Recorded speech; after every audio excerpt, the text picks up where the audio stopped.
Surah Al-Dhariyat Surah 51 ayat 1.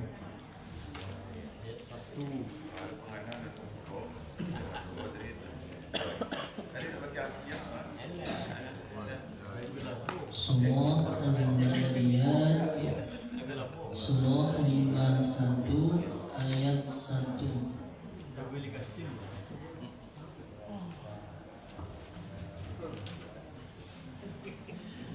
Taqabbalallahu minna wa minkum taqabbal ya karim. A'udzu billahi minasy syaithanir rajim. Bismillahirrahmanirrahim. Wal-dhariyati dharwa fal-hamilati wiqra fal-jariyati yusra fal-muqassimati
صدق الله العظيم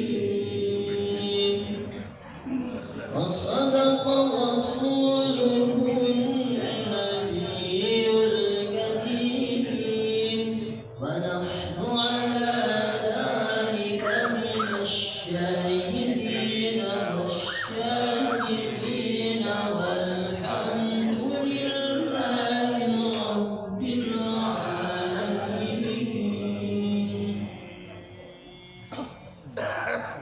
Terjemahan surat Az-Zariyat ayat 1 sampai dengan 23. Aku berlindung kepada Allah dari godaan setan yang terkutuk. Dengan nama Allah yang Maha Pengasih, Maha Penyayang. Penegasan tentang hari berbangkit.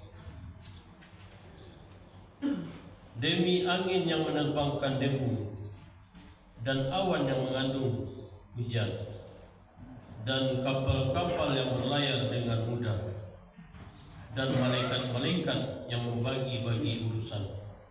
Sungguh apa yang dijanjikan kepadamu pasti benar, dan sungguh hari pembalasan pasti terjadi. Demi langit yang mempunyai jalan-jalan, sungguh kamu benar-benar dalam keadaan berbeda-beda pendapat. Dipalingkan darinya Al-Quran dan Rasul, orang yang dipalingkan.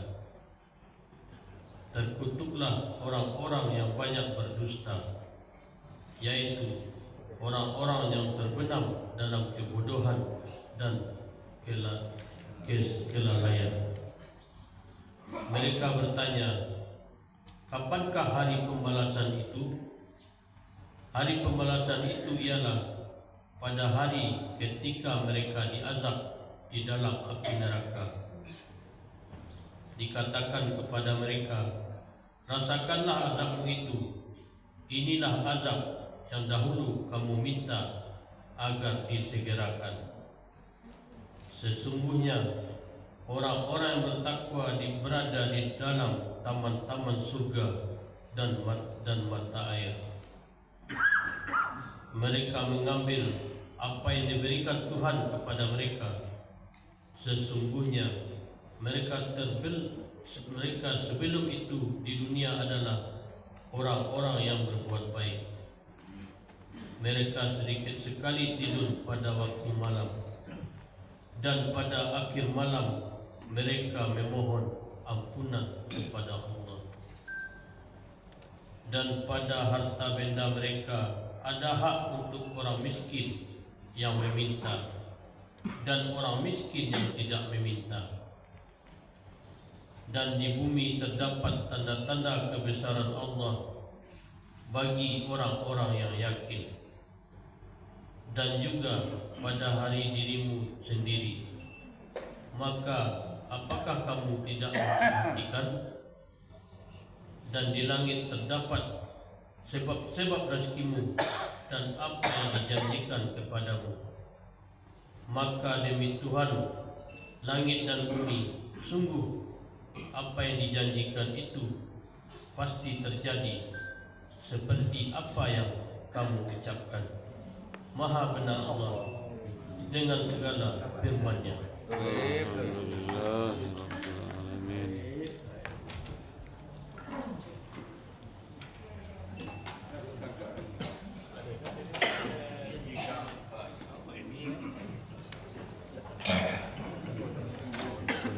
Layu apa? Tak, ono si cek. Cek apa lagi?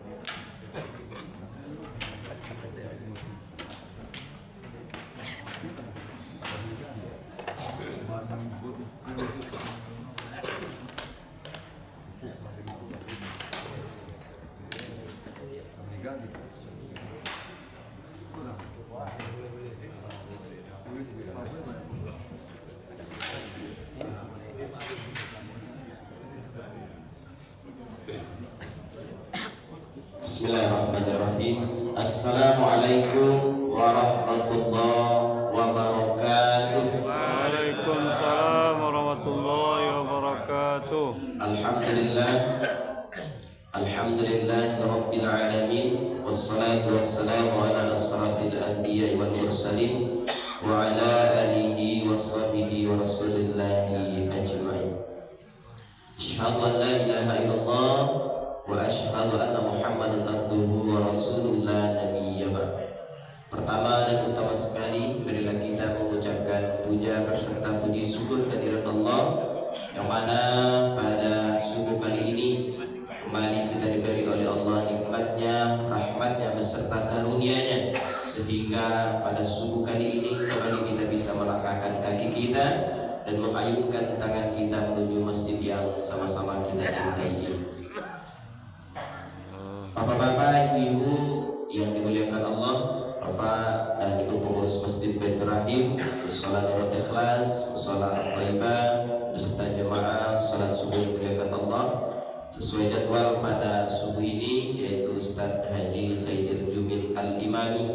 Kata beliau kemarin di WA, Pak Dulu kami WA insyaallah beliau subuh ini dijemput, ditelepon lain berdering, mungkin kok ada kegiatan lain beliau. Mudah-mudahan kita doakan, mudah-mudahan beliau selalu sehat dan bisa kembali memberikan ilmu bersama-sama kita.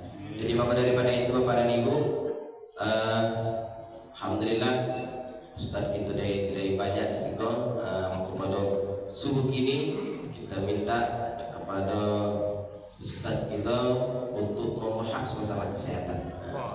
Alhamdulillah ilmu-ilmu tentang masalah agama, masalah ibadah sudah dibahas. Mudah-mudahan pada dalam ada kesehatan insyaallah akan disampaikan oleh Ustaz kita, Ustaz Dr. Rahmat Taufik. Ustaz RT.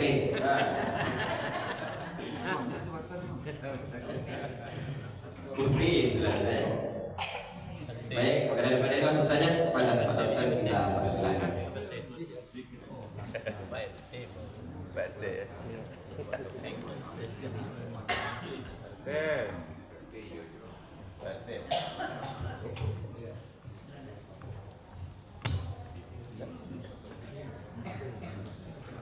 Bismillahirrahmanirrahim. Assalamualaikum warahmatullahi wabarakatuh. Waalaikumsalam warahmatullahi wabarakatuh.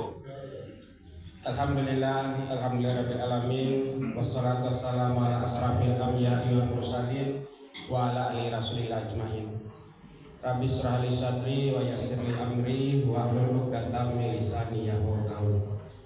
Pertama-tama sekali marilah kita panjatkan puji beserta syukur kita kepada Allah Subhanahu wa taala yang telah melimpahkan rahmat dan karunia-Nya kepada kita bersama, sehingga dengan limpahan rahmat dan karunia itulah kita dapat melaksanakan kegiatan rutin kita setiap pagi subuh, yaitu melaksanakan salat subuh berjamaah. Kemudian kita adukan tadi sudah membaca ayat Al-Quran, kemudian kita isi kajian kita menjelang siang, dan nanti kita tutup dengan kegiatan Al-Maidah kita. Kemudian sebelum salam tidak lupa-lupanya kita kirimkan, yaitu buat junjungan kita, yakni Nabi besar Muhammad Sallallahu Alaihi Wasallam. Yang kami hormati pengurus Masjid Baitur Rahim, kemudian kami hormati pengurus Musala Thaibah dan pengurus Musala Nurul Ikhlas. Seperti yang telah disampaikan oleh Al-Ustaz Rahman kita tadi, bahwasanya pada pagi ini yang akan menyampaikan kajian kita adalah Al-Ustaz Khaidir Jumin.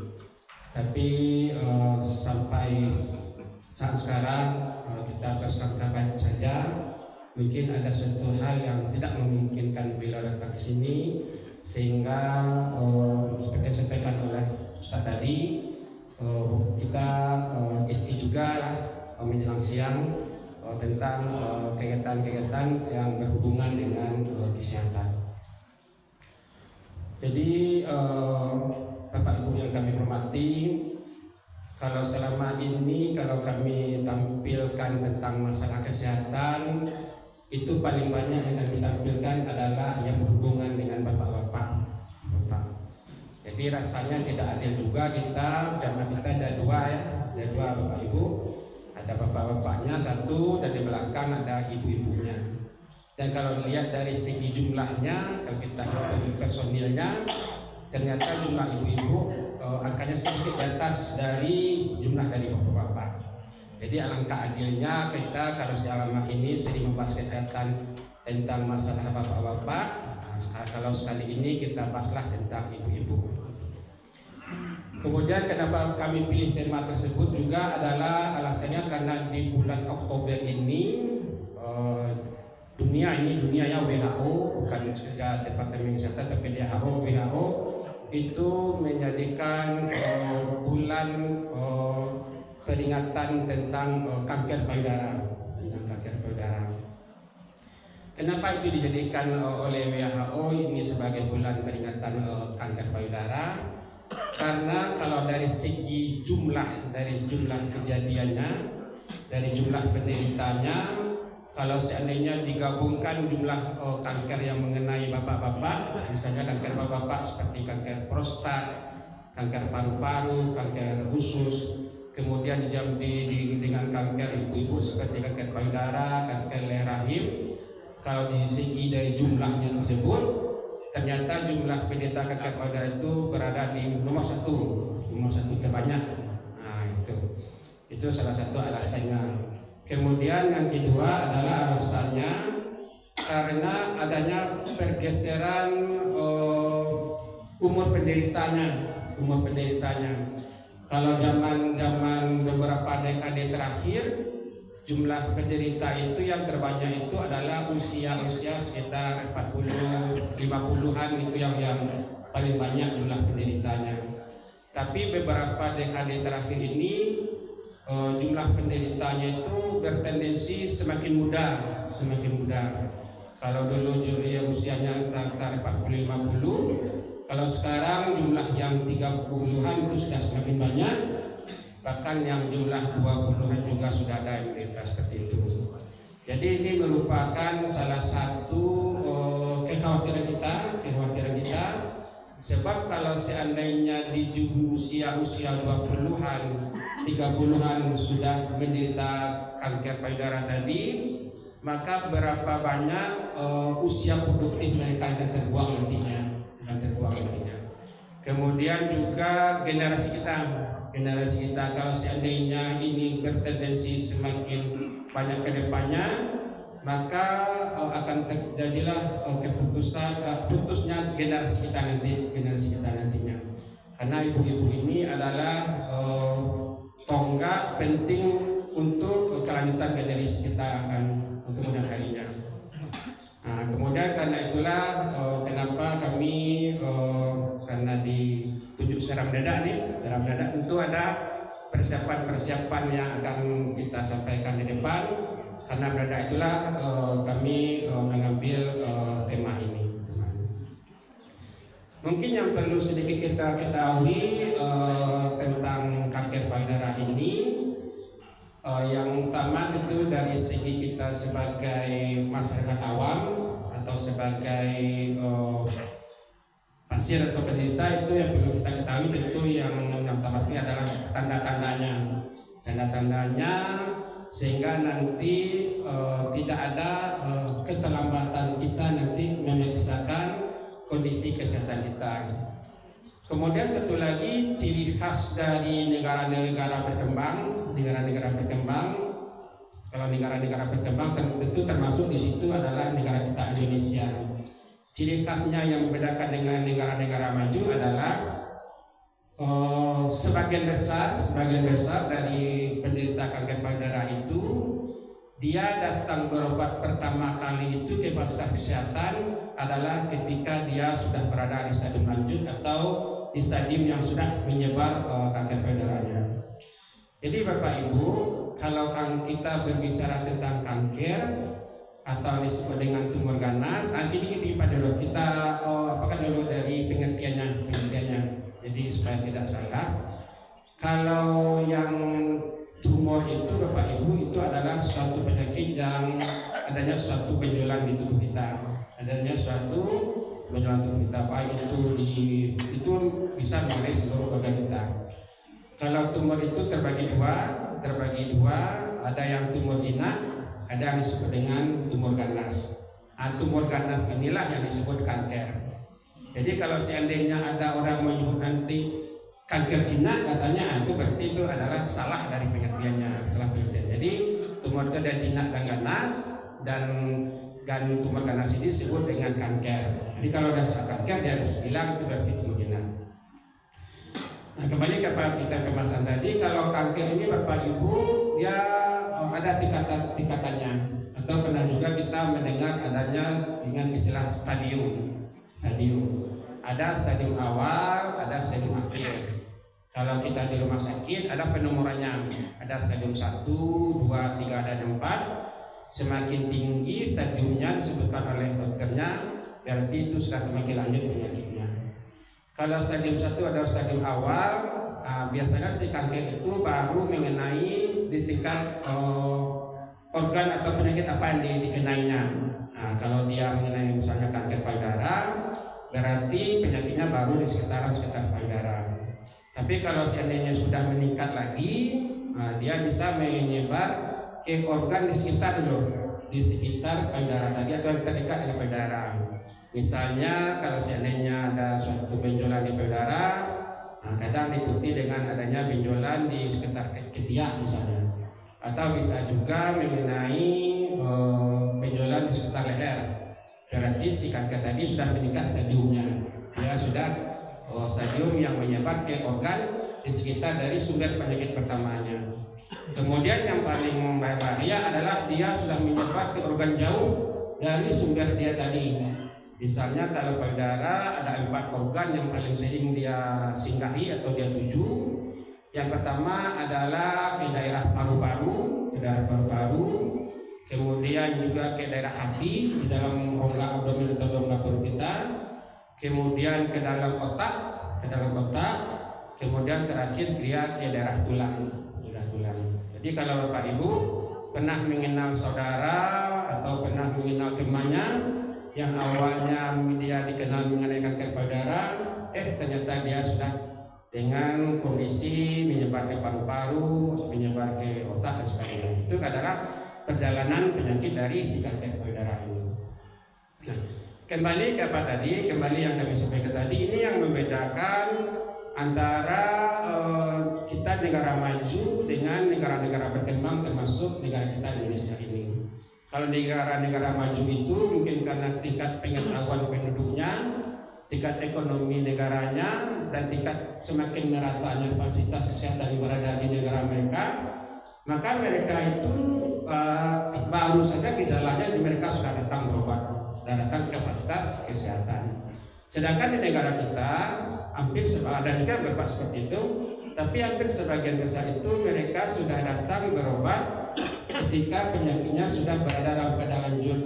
Ada yang berobat sudah dalam keadaan yang di daerah payudara sendiri sudah parah kondisinya, atau ada juga yang datang dengan kondisi dia sudah menyebar di organ sekitarnya.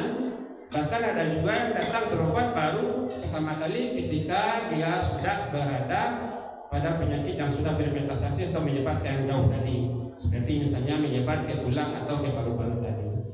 Apa konsekuensi dari kondisi seperti ini?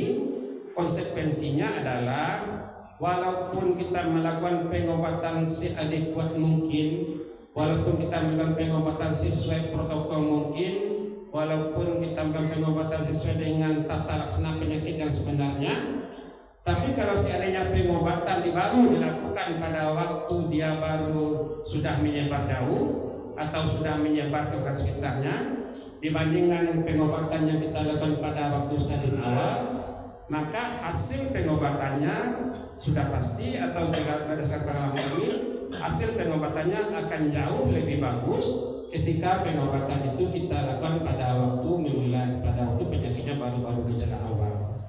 Mungkin tidak perlu kita sampaikan secara medis, secara logika saja mungkin sudah bisa kita logikakan. Kalau seandainya kita melakukan suatu misalnya perang, ketika musuh kita masih sedikit, kita ke lawan kita masih lemah, kita sudah melakukan perlawanan, dibandingkan dengan kita perang ketika lawan kita sudah banyak, lawan kita sudah kuat, tentu hasilnya akan sangat jauh berbeda. Mungkin ketika dia masih lemah atau kecil, boleh dikatakan kita pasti menang nanti. Tapi kalau seandainya dia sudah banyak, dia sudah kuat, baru kita akan melakukan perlawanan, mungkin bisa saja nanti kita yang kalah dengan kondisi seperti itu. Dan begitu juga lah dengan penyakit di tubuh kita. Nah, makanya mungkin yang kami sampaikan di sini adalah gejala-gejala, kembali kita ke tadi adalah gejala-gejalanya, sehingga nanti kita tidak ada keterlambatan melakukan pemeriksaan atau pengobatan ke fasilitas kesehatan. Jadi kalau yang namanya kanker itu Bapak Ibu, dia pasti bertahap jalannya. Tidak mungkin dia datang dengan kondisi benjolan yang sudah sangat besar. Tidak mungkin dia datang dengan kondisi payudara sudah terbuka. Nah, dia kalau itu sampaikan misalnya dia sudah terbuka dan dia mengaku baru seminggu 2 minggu, itu dia tidak jujur dengan kondisi penyakitnya. Yang namanya penyakit itu terutama kanker pasti dia dimulai dengan gejala-gejala awal terlebih dahulu. Apa gejala yang paling banyak dirasakan oleh seorang ibu-ibu dari gejala kanker itu? Yang paling banyak itu adanya suatu massa atau suatu benjolan berada di payudaranya. Dan biasanya yang kadang menyebabkan orang datang terlambat adalah yang pertama, karena dia masanya kecil sehingga belum menimbulkan gejala apa-apa. Nah, dia belum menimbulkan rasa sakit, belum menimbulkan rasa nyeri, sehingga kadang ibu-ibu kita yang kurang awas terhadap kondisi tubuhnya, mereka kadang membiarkan. Ini adalah salah satu faktor kenapa terjadi keterlambatan. Nah, jadi ibu-ibu kalau sudah dapat pencerahan pagi ini, mungkin bisa dirasakan ke dirinya sendiri atau disampaikan ke keluarganya nanti. Salah satu gejalanya pertama itu adalah adanya suatu benjolan yang berada di payudara, yang pasti benjolan itu awalnya kecil dan belum menimbulkan gejala. Nah, jadi kalau seandainya sudah ada tanda seperti itu, segeralah datang berobat ke fasilitas kesehatan. Nah, nanti fasilitas kesehatan akan memeriksa apakah ini gejalanya berhubungan dengan proses infeksi misalnya, atau ada hubungannya dengan si tumor tadi. Nah, nanti akan diperiksa apakah mengarah ke arah situ. Nah, kemudian pertanyaan berikut, apakah tandanya cuma satu benjolan saja? Tidak Bapak Ibu. Kalau yang benjolan tadi adalah tanda yang paling banyak. Apa tanda-tanda berikutnya? Tanda-tanda berikutnya adalah timbulnya cekungan pada kulit payudara yang sebelumnya kulitnya datar kondisinya. Jadi kalau sebelumnya datar kulit seperti itu, kemudian timbulnya cekungan di situ, itu adalah hal yang kita curigai juga ke arah sana. Tapi dengan nanti ibu pastikan tidak, nanti kita periksa juga apakah memang ada ke arah situ. Kemudian apalagi gejalanya, brother? Gejalanya adalah adanya gambaran seperti kulit jeruk pada kulit payudara yang sebelumnya kulit payudaranya dalam keadaan mulus atau tidak ada apa-apa. Jadi kalau ibu-ibu membayangkan kulit jeruk, pori-pori itu kan lebar, nampak lubang-lubang kecil di situ, pori-porinya lebar. Nah, nanti kalau seandainya ada gambaran di situ di payudaranya, nah itu juga mengarah ke arah yang kami sebutkan tadi. Nah, apalagi tandanya brother? Tandanya adalah, adanya tarikan pada puting payudara yang sebelumnya tidak ada tarikan di situ, dan lebih kita studi kalau seandainya terjadi di salah satu sisi payudara. Jadi mohon maaf sekali lagi, biasanya kan puting payudara itu kan menonjol keluar. Nanti secara apa dia terbenam ke dalam karena ada proses sesuatu, itu kita juga ke arah sana. Apalagi juga gejalanya adalah mohon maaf sekali lagi, keluarnya cairan dari puting payudara, di luar dia fase menyusui.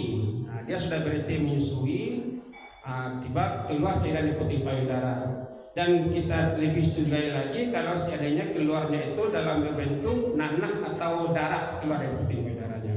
Nah, itu juga perlu segera ibu periksakan kondisi payudaranya ke fasilitas kesehatan. Kemudian apalagi Bapak Ibu dokter, berikutnya adalah timbulnya tukak yang tidak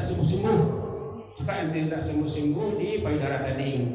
Jadi misalnya seperti ada luka yang telah diobati dengan berbagai pengobatan minum atau diolesin salah misalnya, tidak sembuh-sembuh di payudara tadi, ya itu perlu juga kita cegah dia mengarah ke sana. Nah, kemudian apalagi selain adanya timbulnya benjolan di payudara, kemudian juga diikuti adanya timbulnya benjolan di ketiak atau leher, itu kita cegah juga kondisi seperti itu. Jadi itu Bapak Ibu, kondisi kesehatan mengenai payudara. Kalau seandainya itu ditemui baik pada ibu-ibu yang hadir di sini atau keluarganya di rumah nanti atau dengan saudaranya, kalau dia ada seperti itu, maka anjurkanlah dia diperiksakan ke fasilitas kesehatan yang terdekat yang bisa untuk menentukan apakah ini memang berhubungan dengan kanker atau bukan. Tapi ibu-ibu jangan pula langsung memvonis, timbul gejala seperti itu langsung divonis dia sebagai kanker payudara. Itu jangan juga dilakukan, karena itu akan menimbulkan rasa ketakutan atau rasa kekhawatiran berlebihan pada si pasien yang justru nanti akan dia tidak jadi mau berobat nantinya. Kita pun nanti di rumah sakit ketika akan memastikan apakah ini dia kanker atau bukan, tentu dilakukan beberapa pemeriksaan terlebih dahulu. Biasanya kalau seandainya ada pasien seperti itu, yang kita lakukan pertama kali itu adalah melakukan pemeriksaan pada payudara itu sendiri dalam bentuk USG atau mamografi. Nanti dilakukan USG, kita lakukan mamografi. Nah, kita lihat di situ apakah ini baru mengarah. Jadi kita belum bisa juga memastikan dari USG atau mamografi tadi apakah ini pas baru, kita baru bisa mengarah apakah ini kanker payudara atau bukan. Kemudian kalau memang ada suatu benjolan atau massa, maka baru kita lakukan biopsi, namanya biopsi jarum halus, seperti kita disuntik saja, tapi disuntiknya bukan di daerah, biasa kita suntikkan daerah tangan atau kaki. Ini disuntik di daerah payudara, pas di daerah benjolan tadi. Nah, jadi diambillah sedikit di situ pakai jarum, baru dianalisa di laboratoriumnya laboratorium patologi anatomi namanya, anatomi. Nah, baru nanti apakah sel-selnya itu mengarah ke suatu keganasan atau bukan. Dan kalau seandainya dia dari hasil pemeriksaan kita nanti sudah terdiagnosis atau sudah dinyatakan sebagai kanker, baru nanti pengobatan menurut alur bagaimana pengobatan kanker. Bisa juga nanti gejala-gejalanya seperti disampaikan tadi, setelah di USG, setelah di biopsi pakai jarum tadi ternyata bukan, jadi bisa juga nanti pengobatan sesuai yang bukan tadi. Mungkin karena proses infeksi misalnya, kalau proses infeksi tentu kita beri obat-obat yang bagaimana menyingkirkan infeksi dari payudara tadi. Atau bisa juga ternyata dia tumor jinak, maka proses pengobatannya tentu sesuai dengan alur tumor jinak tadi. Mungkin itu yang Bapak Ibu yang dapat kita sampaikan sedikit pada pagi ini. Semoga waktu kita tidak terbuang atau terisi menjelang persiapan Al-Maidah kita. Dan satu lagi, semoga apa yang kami sampaikan ini menjadi bekal ilmu bagi ibu, terutama bagi ibu-ibu kita, dan bagi bapak-bapak juga penting juga, karena nanti kan ada juga anaknya, perempuannya atau saudaranya, sehingga nanti keterlambatan berobat yang kami sampaikan tadi setidak-tidaknya tidak terjadi di warga lingkungan kita, warga lingkungan Baitur Rahim, RT 1, RT 2 dan RT 3 Puskesmas. Mungkin yang dapat kami sampaikan, karena sudah waktu 6 juga, jam 6 juga, kami tutup dengan mengucapkan wabillahi taufiq wal hidayah. Assalamualaikum warahmatullahi wabarakatuh. Waalaikumsalam. Ada pertanyaan? Ada tutup semata tadi malah. Ada. Salah Pak Pacai lah nak lo. Sebelum saya bertanya ini, saya mohon maaf pada bapak-bapak, ibu-ibu. Mungkin pertanyaan saya ini agak aneh gitu. Jadi cuman ini perlu saya pertanyakan karena banyak orang bilang, sebelumnya minta maaf lagi Pak ya.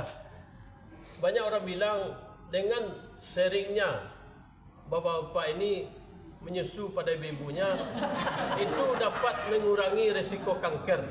Apakah itu benar Pak Dokter? Banyak di masyarakat yang bilang itu. Terima kasih. Kalau ditanya benar tidak benar, Nah, jadi Bapak Ibu coba perhatikan, kalau ditanya benar tidak benar, kalau seandainya ini kita perlu garis kita bawahi atau kalau kita boleh dengan stabilo, jawabannya itu adalah tidak benar. Tidak benar. Jadi Bapak Ibu itu kalau seandainya itu kita tulis ditulis di kertas itu harus dengan huruf besar, dikasih stabilo bahwa itu tidak benar. Kenapa itu tidak benar? Karena itu yang pertama itu adalah mitos ya. Adalah mitos. Jadi sehingga nanti kenapa timbul mitos seperti itu? Mohon maaf lagi karena dengan kondisi tersebut, dengan kondisi seperti yang disampaikan oleh Pak Cai tadi, itu menimbulkan mohon maaf lagi adalah tingkat kenyamanan pada perempuan. Sehingga dengan adanya tingkat kenyamanan tadi di satu sisi, maka hormon-hormon stres yang berada di ibu akan menurun. Yang naik adalah hormon-hormon yang menimbulkan ketenangan atau kebahagiaan. Nah, jadi karena itu mungkin karena adanya disitulah alur perjalanannya, sehingga tingkat timbul mitos bahwasanya dengan kondisi yang tadi itu akan menurunkan kondisi kanker payudara. Bahkan kalau kami sampaikan saja secara terbuka, justru tindakan tadi itu salah satunya sedikit memicu ke arah timbulnya kanker payudara. Yang pertama penyebabnya, maksud lagi apakah intraoral atau intramulut dari laki-laki itu terjamin kebersihannya? Itu yang pertama, terjamin kebersihan. Apakah tidak ada kuman-kuman di situ? Apakah tidak ada sel-sel yang kanker yang berada di intraoral dari yang pihak laki-laki tadi? Kemudian di setiap perempuan tadi, kadang kadang kalau seandainya kebablasan sehingga ada luka-luka kecil daerah puting si perempuan tadi. Dengan adanya luka-luka kecil, maka sel-selnya akan terbuka dan itu adalah akan mempermudah sehingga tidak akan terjadi infeksi, atau bisa juga nanti akan mempermudah terjadinya perubahan dari sel-sel yang luka tadi menjadi ke arah sel-sel kanker tadi. Jadi kalau seandainya itu dihubungkan dengan kanker itu tidak benar. Mungkin yang kami sampaikan tadi adalah karena adanya timbulnya rasa kenyamanan kepada si pihak perempuan, sehingga hormon-hormon yang berhubungan dengan ketenangan, hormon-hormon yang berhubungan dengan kenyamanan itu meningkat di tubuhnya, yang dengan sendirinya hormon-hormon yang berhubungan stres, berhubungan dengan kegelisahan itu menjadi turun. Itulah efek yang ditimbulkan pada perempuan, sehingga dengan adanya kondisi seperti itu timbullah mitos bahwasanya kondisi yang disampaikan oleh Pak Cai tadi adalah salah satu hal yang menyebabkan berkurangnya terjadinya kanker payudara. Mungkin dari situ timbulnya mitosnya. Jadi kalau untuk betul-betul Bapak itu untuk mencegah sel kanker, kami tegaskan lagi itu tidak benar. Jangan nanti kalau kami benarkan itu yang kita kerjakan itu pencegahan kanker, jadi salah gunakan. Ya. Dan silakan Bu Beni yang mau sampaikan.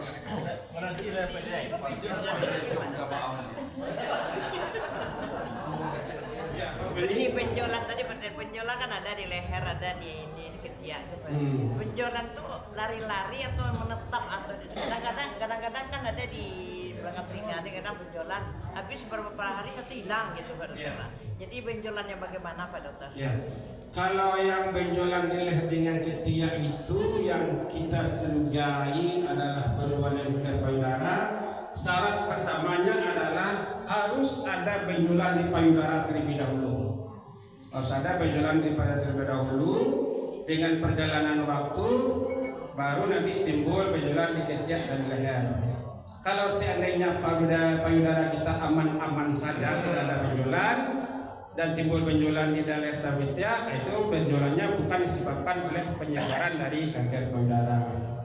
Nah, jadi kalau seandainya ada benjolan di payudara, kemudian karena dia tidak diobati, dia dibiarkan saja, sel kanker tadi menyebar, dia masuk ke pembuluh darah, kemudian dia masuk ke pembuluh kelenjar getah bening. Kalau seandainya aliran darah tadi dia menuju ke ketiak, nah dia akan menuju ke ketiak, baru timbul juga benjolan nanti di ketiak. Kalau aliran darahnya menuju ke leher, nanti beberapa waktu kemudian dia akan timbul lagi di leher. Nah itu kalau seandainya benjolan di ketiak itu kita curigai adalah karena berasal dari kanker payudara. Tapi kalau seandainya ada benjolan di leher atau ketiak tanpa adanya benjolan di ketiak, itu bisa disebabkan oleh karena faktor lain. Bisa karena faktor infeksi atau bisa juga karena faktor tumor tersendiri yang berada di ketiak atau leher tadi. Itu banyak. Ya, Mira, silakan Mira.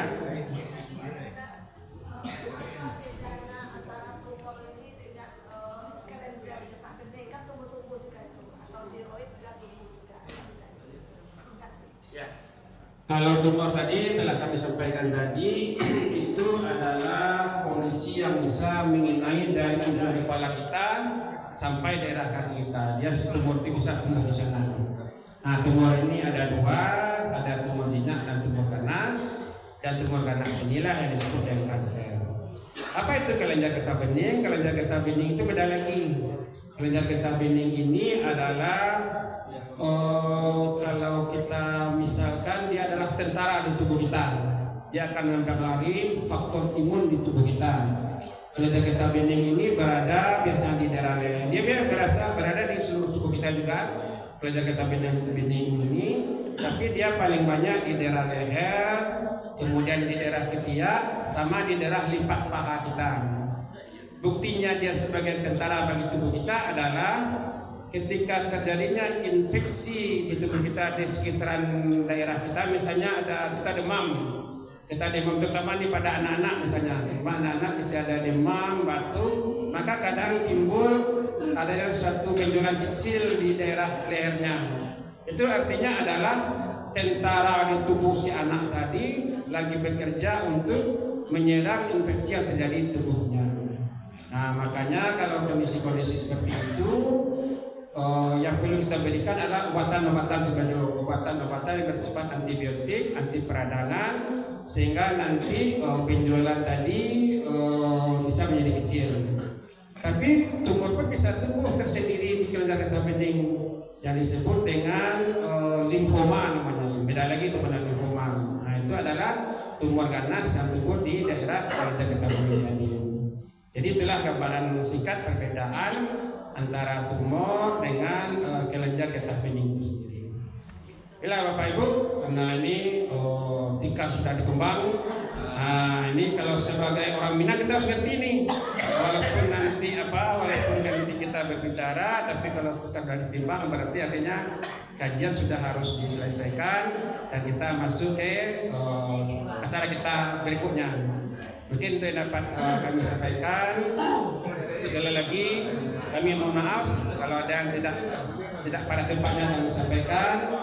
Kami tutup dengan mengucapkan wabillahi taufiq wal hidayah. Assalamualaikum warahmatullahi wabarakatuh. Waalaikumsalam warahmatullahi wabarakatuh. Lapik lah di kamar lah tu sini. Mantap. Penuh. Bapak dan Ibu, dimuliakan Allah, terima kasih diucapkan kepada Pak Dokter sudah memberikan ilmu kesehatan dan kita bersama. Mudah-mudahan ilmu yang beliau sampaikan tadi bisa kita pahami dan mudah-mudahan bisa kita praktekkan dalam kehidupan kita sehari-hari. Amin ya rabbal alamin. Bapak dan Ibu, infak subuh kita pada subuh kali ini berjumlah Rp270.000. Kemudian Bapak dan Ibu menyampaikan bahwasanya nanti maghrib kita di Masjid Baitur Rahim dan malam maghrib besok insyaallah akan terus melaksanakan kegiatan tahsin yang minggu kemarin libur karena gurunya sakit. Mudah-mudahan nanti malam dan malam besok kita lanjutkan. Kemudian juga maghrib nanti pada maghrib nanti malam itu juga ada kajian di Musola Al-Thaibah, itu yang mengisi Ustadz Baby Alpian Caniago. Silakan bagi Bapak dan Ibu yang ada waktu silakan datang ke musola Dan juga yang ingin ikut mengikuti bertahsin silakan datang ke Masjid Baitur Rahim. Mungkin hanya itu yang bisa kita sampaikan. Lebih dan kurang kita mohon maaf, dan juga kami ingatkan kepada Bapak dan Ibu di grup Masjid Kota Padang ada pengumuman dari Pemko. Ternyata setelah beberapa hari terakhir ini itu cucu-cucu kita, anak-anak kita agak berkurang ke masjid. Dari 83.000 itu paling banyak ini dalam seminggu ke sepekan itu sekitar 40.000 anak-anak kita yang melaksanakan salat subuh di masjid. Mohon kita yang ada cucu, ada anak, mari kita ingatkan anak-anak kita, cucu-cucu kita, karena memang program itu untuk perkembangan anak kita untuk masa akan datang di Kota Padang ini. Jadi mari kita bekerja sama dengan pemerintah kita untuk menjadikan anak-anak kita menjadi anak yang terbaik, menjadi anak yang soleh dan soleha. Amin. Assalamualaikum warahmatullahi wabarakatuh. Waalaikumsalam warahmatullahi wabarakatuh.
Alhamdulillahirrabbilalamin. Assalamualaikum warahmatullahi wabarakatuh. Insyaallah kita semua selamat dunia akhirat, amin ya rabbal alamin. Assalamualaikum warahmatullahi wabarakatuh.